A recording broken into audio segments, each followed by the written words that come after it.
ريان بلال ياخذ كورته طويله وعاليه، ثالثه هياها، اوصلت الى البخيتان، حدث ريان، ما زال ريان حاولها صوبها، ثالثه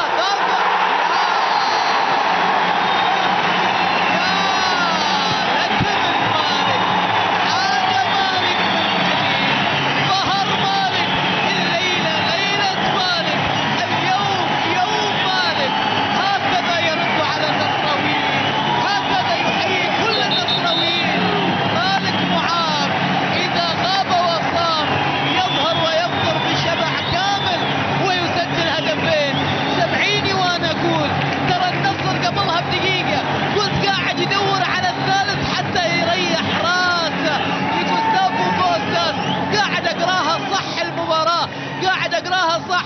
هذه تمريرة واحدة تقولون فيها تسلل، اقول لا، من هذه الزاوية ريان بلال راح البخيتان، ريح ريان، هيئها، قال له تعال سدد يا عدنان، قال له مالك تعال كملها. عدنان سدد ومالك اليوم اللي كملها في الشباك. ثلاثية نصراوية على أجمل مساء، على أجمل صورة، مسجل من خلالها هدف ثالث وثلاثة تهز شباك.